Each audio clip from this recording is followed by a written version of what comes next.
UP के किसानों को बड़ा तोहफा, योगी सरकार ने कर दिया ऐलान, जान लीजिए क्या मिलेगा फायदा। वैसे तो देश में इन दिनों कई राज्यों में कुदरत का ऐसा कहर बरस रहा है जिससे कई जगहों पर बाढ़ की समस्या से लोगों को जूझना पड़ रहा है।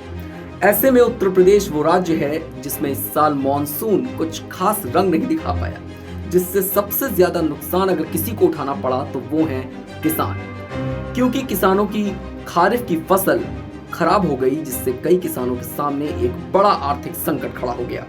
कई जगहों से तो जमीनों में दरार पड़ने की भी तस्वीरें सामने आई। सरकारी जानकारी के अनुसार तकरीबन ऐसे 62 जिले हैं जिनमें हालात सूखे के हो चुके हैं। ऐसे में कई क्षेत्रों के जनप्रतिनिधियों ने सरकार से किसानों के लिए राहत पैकेज की मांग की थी। इस पूरे मामले को देखते हुए योगी सरकार ने एक बड़ा संज्ञान लिया और कहा कि किसानों को सरसों, सामान्य सरसों व राबी की फसल के बीज मुफ्त में दिए जाएंगे।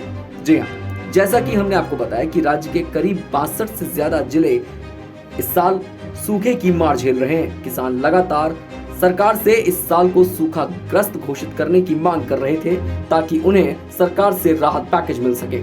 इस मामले में कई जनप्रतिनिधियों ने मुख्यमंत्री से चिट्ठी लिखकर उन्हें पहले तो स्थिति से अवगत कराया और उसके बाद जल्द से जल्द किसानों को राहत मुहैया कराने की मांग की। स्थिति को देखते हुए योगी सरकार ने किसानों को अल्पकालीन सरसों, सामान्य सरसों एवं रागी के निशुल्क बीजों का मिनी किट वितरित करने का एक बड़ा फैसला किया है। योगी सरकार ने इस साल के कमजोर मॉनसून की स्थिति में राज्य पोषित प्रमाणित बीजों के वितरण पर अनुदान की योजना के तहत अल्पकालीन सरसों एवं सामान्य सरसों तथा रागी के निशुल्क बीज मिनी किट वितरण किए जाने के प्रस्ताव को पूर्ण रूप से मंजूरी दे दी है।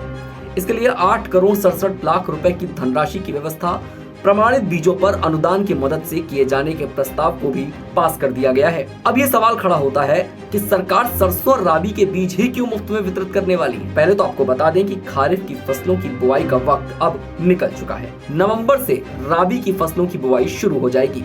ऐसे में अल्पकालीन सरसों एवं सामान्य सरसों तथा रागी की खेती करके किसान बीच के महीने में इन फसलों से बढ़िया उपज हासिल कर सकेंगे, जिससे उनका पिछला नुकसान कुछ हद तक चुकता हो जाएगा। इसका सबसे ज्यादा फायदा उन किसानों को होगा जिनकी फसलें इस बार सूखे की मार से पूरी तरह से तबाह हो गई थी।